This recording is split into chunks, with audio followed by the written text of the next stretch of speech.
Muy buenas noches ya y bienvenidos a todos a Movimiento Gal Implant y Movimiento Endogal.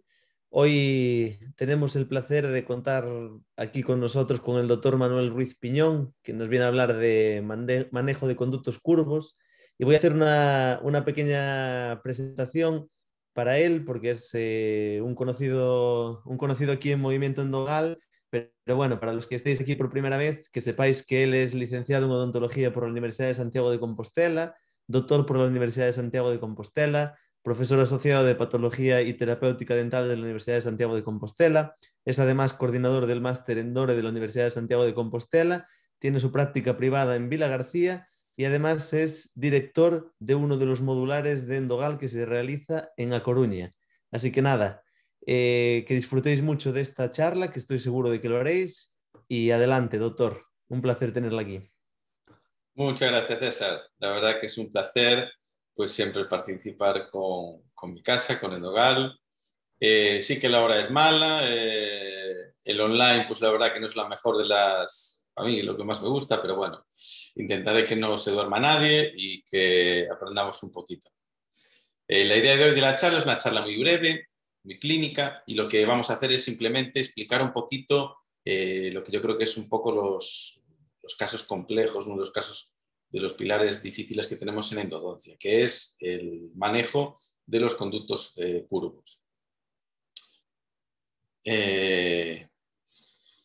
¿Qué nos diferencia los conductos curvos? Pues son dientes que son más difíciles de trabajar, pero vamos a tener que seguir la misma secuencia, la misma de esa cadena que es la endodoncia, vamos a tener que seguir los mismos pasos, ¿no?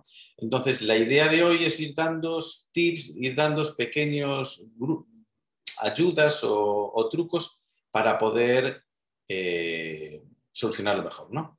Entonces, desde lo que es el diagnóstico hasta lo que es la obturación.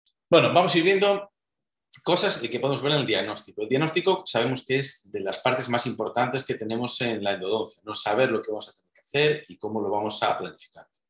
Voy a empezaros con un caso que para mí es de los más difíciles que hice. Es un caso reciente, es un densindente, que como sabéis es un diente dentro de otro diente, ¿no? Siempre es un reto en endodoncia. Si os fijáis, es un diente complicado, vemos que hay una parte en palatino que tiene una resorción, que hay es un diente que está infectado, ha provocado una necrosis y una falta en todo lo que es la pared distal del hueso del diente. Recordaros que un descendiente es un diente, como es un invaginado y que ves como si fuera un diente dentro de otro diente. Es un caso muy complejo, decimos un chaval joven, hasta planteé hacer un reimplante, pero dije, bueno, pues vamos a intentarlo hacerlo de una manera ortógona, ¿no? ¿Qué problema tiene este diente? Pues que si empezamos a pensar cómo lo vamos a acceder, si os fijáis, este es el diente imaginado, que en principio es un diente sencillo, yo haría una apertura, pues lo normal sería hacerlo en palatino, y imaginaros un conducto, va a ser así, y va a tener un final en la zona apical a este nivel. No es un conducto complicado. El problema es el otro conducto. Fijaros, voy a tener que entrar por aquí, ir por ahí. El conducto, si os fijáis, llega hasta la zona apical. Y claro, plantearme aquí cómo lo voy a instrumentar, cómo lo voy a limpiar, cómo lo voy a irrigar, cómo lo voy a obturar, todo eso es complicado. ¿La planificación que me va a dar? Pues que el acceso, si yo es un conducto que entro de una manera más normal, de una zona más palatina, como suele entrar un incisivo lateral, voy a entrar por aquí. ¿Qué voy a hacer? Imaginaos la curva que voy a tener que hacer para instrumentar este conducto. La planificación, ¿qué voy a hacer? Pensar de una manera en la que voy a tener que forzar menos instrumentos. Voy a modificar una apertura normal, llevando lo más que pueda a la zona incisal. ¿Para qué? Para disminuir esta curvatura en un conducto curvo y transformar un conducto de una gran complejidad, una gran curvatura, en un conducto que va a ser complicado igual, pero va a tener un acceso más derecho. No voy a entrar con esa angulación. Entonces es importante planificar, pensar antes de hacer para poder luego decidir. ¿Cómo lo voy a instrumentar? Pues con instrumentos de baja tonicidad, instrumentos flexibles. ¿Cómo lo voy a obturar? Con onda continua. No voy a ser capaz de llevar mi transportador de calor hasta esta zona apical. Pues intentaré hacerlo entonces con un sistema de vástago, un sistema de núcleo, como lo he hecho en este caso. Entonces, en este caso, como veis, he utilizado pues, un instrumento, una secuencia sencilla y básica de endogal y los obturadores de vástago, ¿vale? Y este sería el resultado final. Obturación de lo que es el conducto pequeño y obturación del palatino y el vestibular hasta la zona apical, llegando a esta zona que es compleja, sobre todo engancharlo otra vez ahí. Vamos a ver pequeños tips para la apertura. Hay un concepto que se habla ahora pues, últimamente, que es de la dentina pericervical, que es esa dentina que se sitúa 4 milímetros por encima y 4 milímetros por debajo de la línea cementaria. ¿Por qué es importante? Porque es una zona que se ha visto en la bibliografía que es la que nos va a dar una mayor resistencia del diente una vez endodonciado. Es decir, un diente endodonciado no se estropea más, no se fractura más por lo que es la apertura, etc. Es por vamos a ganar calidad, vamos a ganar resistencia a ese diente si preservamos esta zona. ¿Esto qué nos influye? El tipo de apertura. Tenemos la apertura tradicional, nosotros hace años, pues para intentar tener un acceso directo a la entrada de los conductos, lo que hacíamos era, pues realizamos quizá aperturas muy más amplias, más grandes de lo que hacemos ahora, ¿no? Lo que se llaman las aperturas tradicionales, ¿veis? Son aperturas grandes. A día de hoy, ¿qué hacemos? Pues hacer aperturas de este tipo, conservadoras. No vamos a ser tan agresivos en la apertura, vamos a conservar más diente y, por otro lado, al final tenemos lo que sería las aperturas ultraconservadoras, las aperturas ninja. Esto yo lo veo más como un reto endodóncico, en vez de ver quién es más grande, pues a ver quién es más pequeño. A ver, desde un agujero mínimo, lo más minúsculo que podamos, quién es capaz de hacer una endodoncia instrumental, obturar. Realmente no tiene mucho sentido. La bibliografía y los trabajos de investigación nos dicen que no son adecuadas ni tienen ninguna ventaja sobre una conservadora. Con lo cual, ya estamos decidiendo un poquito en un conducto que ya es un poco más complicado de lo normal, que es un conducto curvo, qué tipo de apertura vamos a realizar. Vamos a hacer siempre una apertura conservadora. Bueno, otro aspecto importantísimo, las interferencias coronales. Hemos hecho una apertura adecuada, ni muy grande ni muy pequeña, y ahora tenemos que hacer interferencias. El problema de los conductos que tienen una curvatura, normalmente la tenemos a nivel medio apical, es que tenemos que ya, imaginaros que en este diente introduzco una lima. Si yo la lima la introduzco en este conducto, ¿qué va a pasar? Aquí al llegar a esta dentina que tengo aquí, la lima se va a desplazar hacia la zona contraria, ¿no? Entonces voy a tener si entro derecho, una primera curvatura aquí, luego una segunda curvatura aquí. Es decir, esta dentina que tengo aquí es una interferencia que la vamos a tener siempre en todos los dientes, en la zona que le da nombre al conducto. Es decir, un conducto mesiovestibular, la interferencia está en mesial vestibular, o sea, en mesiovestibular. En palatino. Siempre tiene la interferencia el nombre del conducto. ¿De acuerdo? Y es una dentina que tenemos que intentar eliminar, suavizar, en la medida de lo que podamos. ¿Con qué lo vamos a hacer? Pues lo vamos a hacer, otra vez, perdonad, no sé qué me pasa, pero no me va, no se me ve la presentación.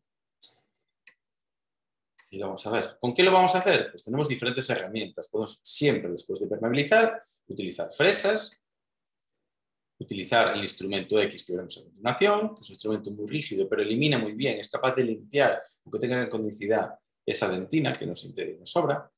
Y si no, podemos hacer también con ultrasonidos. La importancia que tiene, pues no voy a tocar la pantalla porque creo que si no es lo que me está fastidiando la presentación, es fijaros en la diapositiva a la izquierda cómo tenemos una dentina a nivel coronal que hace que cuando introducimos una lima se vaya hacia la zona distal. Una vez que hemos eliminado una interferencia, que tenemos un acceso totalmente derecho desde la parte coronal hacia la zona casi apical. Luego sí, tengo una doble curvatura que voy a tener que sobrepasar. Pero mi instrumento, ¿cuándo va a empezar a sufrir? Cuando ya está a nivel medio o en la zona apical. No va a empezar a sufrir ya coronalmente para luego seguir sufriendo en el paso, aumentando el estrés y potenciando o aumentando el riesgo de fracturas. Vamos a ver ahora pequeños tips en la instrumentación.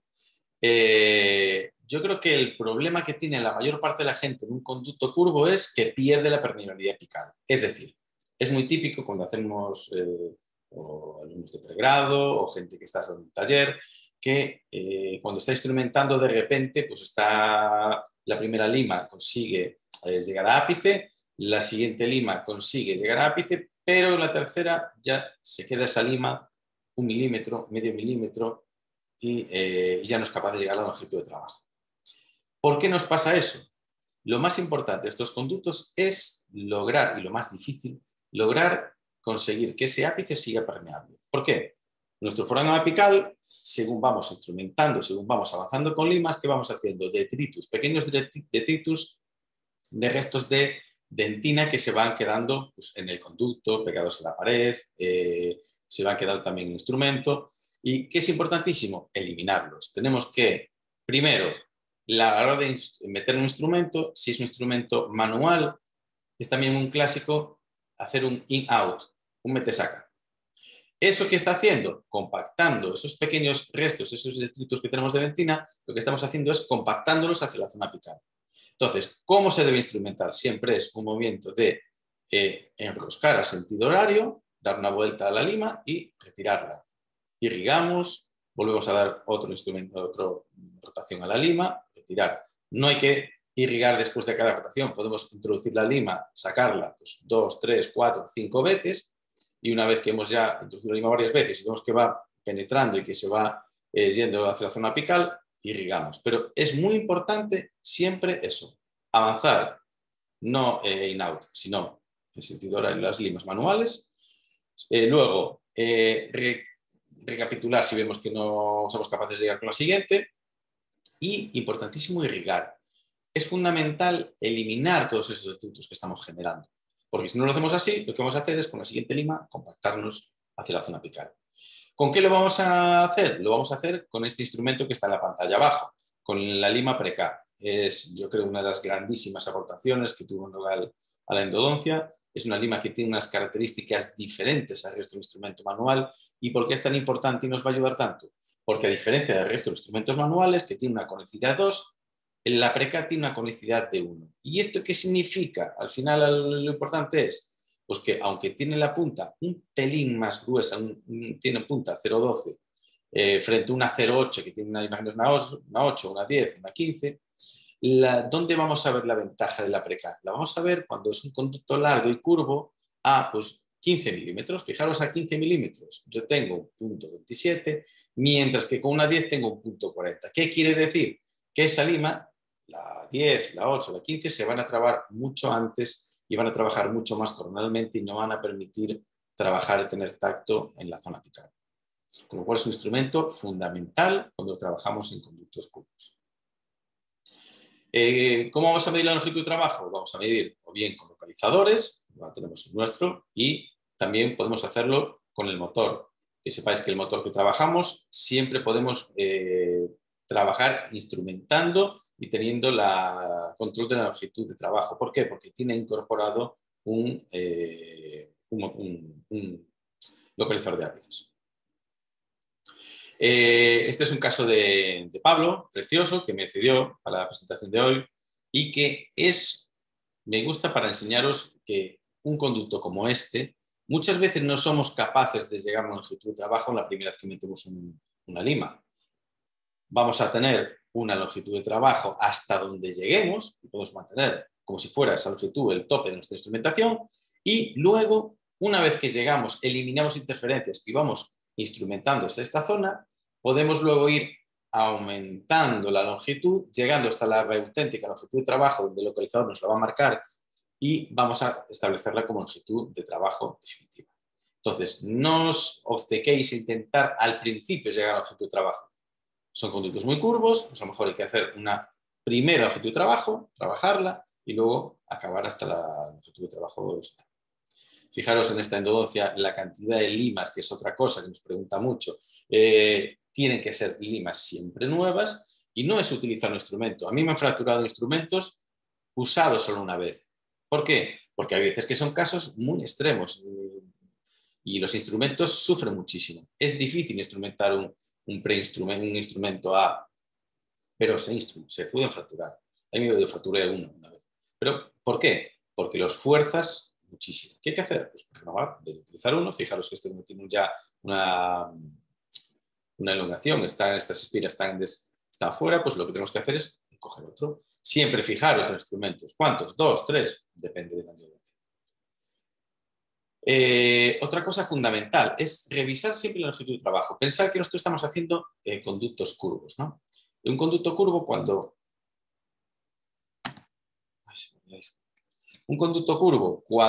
lo estamos instrumentando, estamos transformando esta curvatura que muchas veces al ir pasando instrumentos más gruesos, el conducto lo estamos enderezando. ¿Eso qué significa?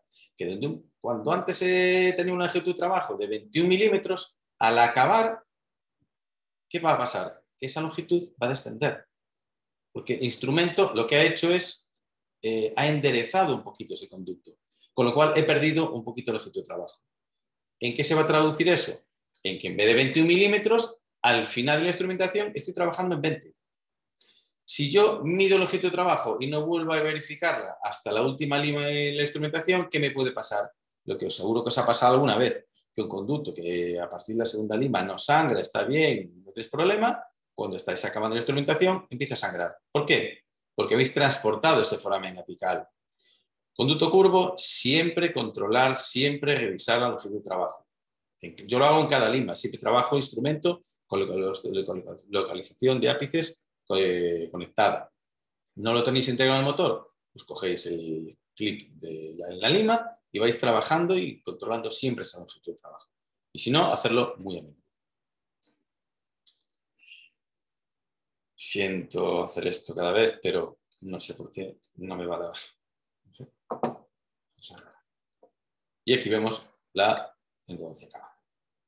Este es nuestro sistema de instrumentación, pero no vamos a trabajar con todos en los conductos curvos. Nos vamos a centrar en los que tienen una anilla, es decir, en los que tienen la conicidad 0,4 y como mucho en una curvatura moderada vamos a trabajar con una conicidad del 6% en los instrumentos de 25.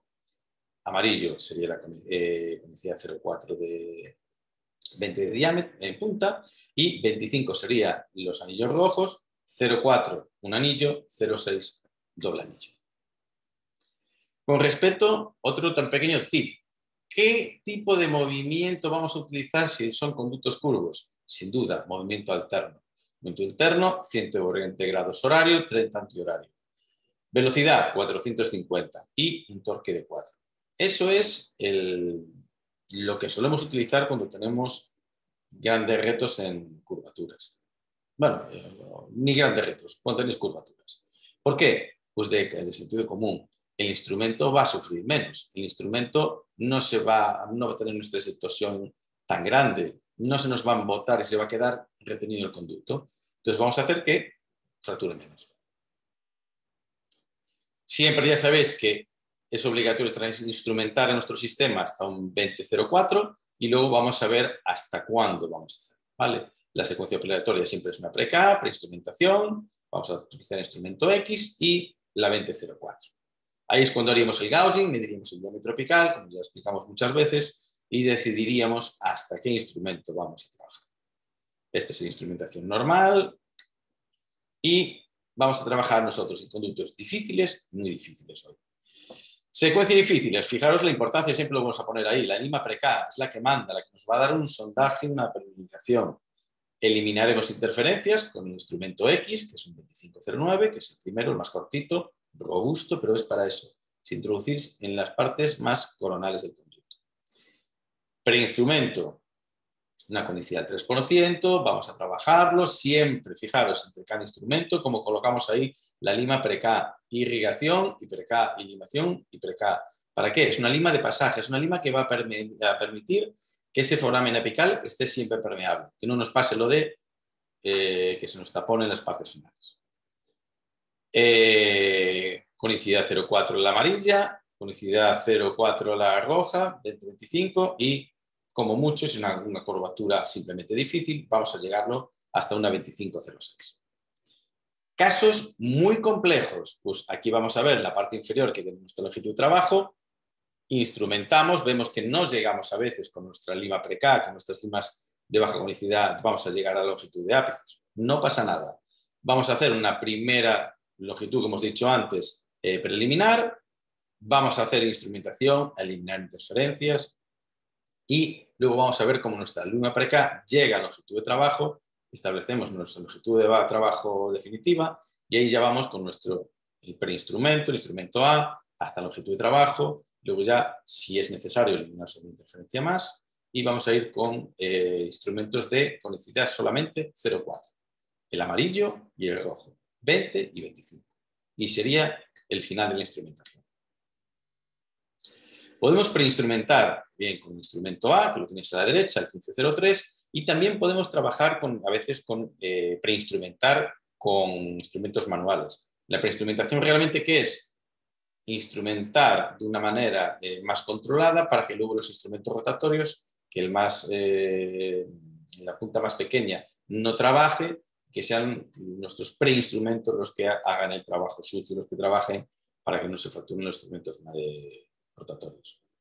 Debajo de endodoncias como estas hay siempre una instrumentación manual, hay siempre una instrumentación con conicidades bajas, ¿vale? No podemos pensar aquí en grandes conicidades.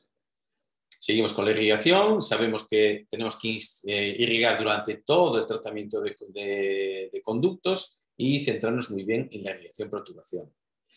¿Qué pasa? Cuando son conductos que vamos a instrumentar, tenemos muchas coberturas,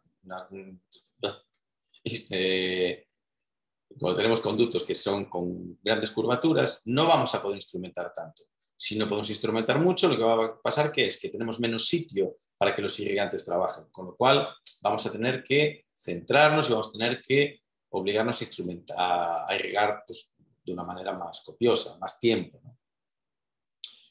¿Qué vamos a trabajar? Con agujas finas y vamos a poder precurvarlas, porque si el conducto tiene una curvatura, podemos precurvar esa aguja. Y esa aguja debe ser fina para llegar a la zona apical. No podemos trabajar con gruesas. Activar de manera sónica y activar sobre todo si podemos de manera ultrasónica. En este caso que vamos a trabajar, si son ultrasonidos, ultrasónica, vamos a poder trabajar mejor que con limas de... Voy a pasar los vídeos, ya fatal. Si en vez de trabajar de manera ultrasónica vamos a poder utilizar acero y vamos a poder utilizar también níquel-titanio. Hay insertos de níquel-titanio para poder activar estos irrigantes. Y finalmente la obturación. La obturación, ¿qué vamos a elegir? Pues sin duda ninguna, en conductos curvos vamos a utilizar sistemas de núcleo, sistemas de vástago. ¿Por qué? Porque si queremos hacer una onda continua, no vamos a ser capaces, no hay puntas tan finas y no vamos a ser capaces en las curvaturas de llegar hasta los últimos milímetros apicales. Con lo cual, sin ninguna duda, es la técnica de elección. Podemos elegir el obturador dependiendo del tipo de hasta qué instrumentos llegamos, ¿no? Que nuestro protocolo de cemento, pues no lo vamos a llevar hasta la zona apical. Generalmente lo vamos a llevar tercio medio o un poquito más y luego con una segunda punta que está seca vamos a arrastrar ese cemento que hemos colocado de manera generosa a nivel coronal, lo vamos a llevar hasta la punta medio apical y con un tercero lo vamos a llegar hasta la zona apical, ¿vale? Para que nos llegue una cantidad suficiente a la zona apical. Hay siempre una correspondencia entre el instrumento que vais a trabajar, el instrumento final, y el verificador que vamos a utilizar. Y el carrier, o sea, el verificador, que en este caso puede ser plástico metálico, vemos a la izquierda que uno de plástico, y el obturador. ¿Qué instrumentamos con este caso hasta una 25? Pues obturador de 25. ¿Qué instrumentamos hasta una 30? 30. ¿Qué es una 20? 20. Siempre hay que instrumentar, utilizar papel, puntas de papel y obturadores del calibre que hemos trabajado. Este sería un poquito el protocolo, ¿no? Instrumentamos, hacemos nuestra irrigación durante todo el tiempo, irrigación preobturación, siempre utilizando activación, si es ultrasónica recordar instrumentos de NITI, secamos bien el conducto a longitud de trabajo, nuestro verificador en este caso es plástico, vale, es metálico, y cemento, primera capa, vamos a ir de una manera generosa hasta la mitad, un poquito más, primera punta hasta 2 milímetros antes de 2-3 milímetros antes del ápice, Y la última, llevándolos hasta la zona apical. Los obturadores de vástago van a tener, luego los cortamos una vez enfríen. Un tip también que es, depende la velocidad de inserción del tipo de conducto. Si es un conducto recto y ancho, la velocidad de inserción del obturador debe ser más lenta. Vamos a contar hasta 3. 1, 2, 3. Pero si es un caso, por ejemplo, en este diente, el conducto palatino es un conducto recto y ancho, pues no va a ser la misma velocidad que en un conducto mesiovestibular que tiene una curva bastante pronunciada, donde voy a tener que acelerar un poquito. Si yo introduzco el obturador de una manera más rápida, ¿qué va a pasar? Que esa gutapercha va a fluir con un poquito más de velocidad y va a llegar mejor a nuestro trabajo. Otro pequeño tip, que es el último os voy a dar, que ya acabé, es yo siempre trabajo cuando ya estoy con el obturador en la mano, aguantando esos 2-3 segundos antes de hacer la radiografía final, ya la tengo la radiografía, yo trabajo con un radiovisio, en la otra mano. ¿Por qué? Ya tengo colocado el paralizador, el equipo de rayos está en la cara del paciente y tan pronto dejo el dedo, saco el arco y ya coloco el paralizador y en ese momento hago una placa. ¿Por qué la inmediatez? Fijaros, os pasará alguna vez, a mí me pasa a veces, que el paciente, cuando estás con el obturador, el paciente hace un ¡ay! Y te quedan 2 milímetros y dices tú, nada, eso es que la gutapercha ya me ha llegado. A veces esa guta fluye antes del objeto de trabajo. Entonces paro. ¿Qué pasa? Que en ocasiones nos encontramos con imágenes que tengo aquí. Veis que nos hemos quedado cortos. Si tenéis en ese momento la radiografía preparada y han pasado 1 o 2 segundos, vosotros podéis coger simplemente el dedo y pulsar un poquito, tocar simplemente, bajarlo 1 milímetro. ¿Y qué va a pasar? Que esa gutapercha, el cuerpo del paciente está a 37 grados, la gutapercha también está caliente. No vale hacer esto si tenéis que ir a coger la placa, no sé qué, y tardáis 30 segundos, 20 segundos, no. Pero si dejáis el obturador, sacáis el dedo y hacéis una placa final y os pasa esto, podéis...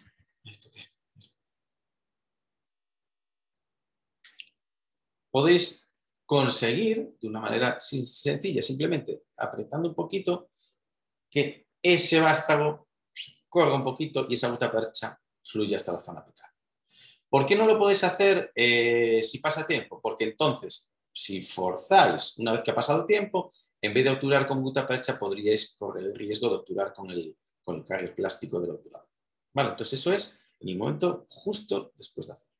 ¿Vale? Y ves cómo es un pequeño truquito que si lo hacéis rápido y os acostumbráis en vuestra sistemática, tenéis ya lo que es el paralizador al lado en el momento de la placa, pues os pueden venir.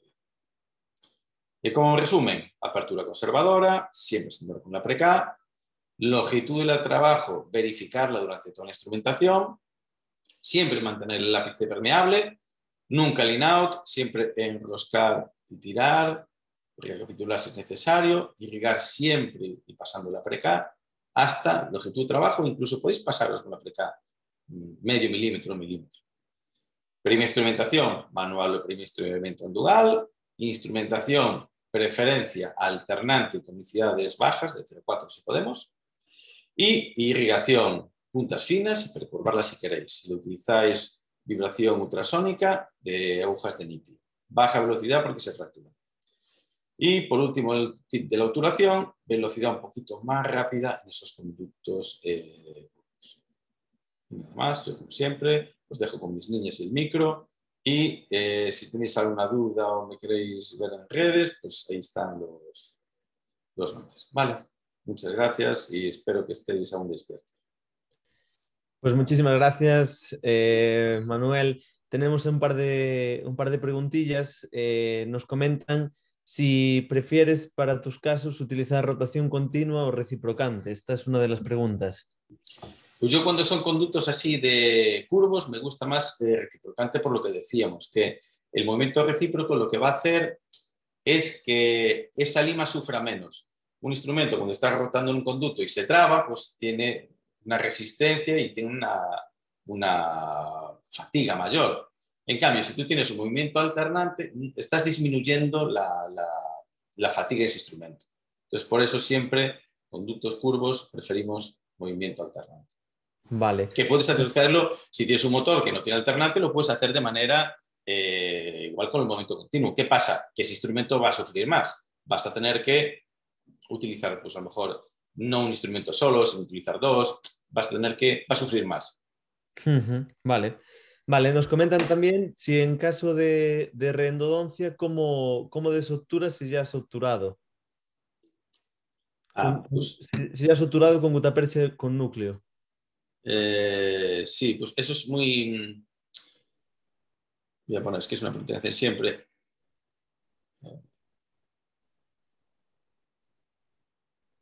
Pues eso, mira, lo que podemos hacer es, hay un truco que es coger un instrumento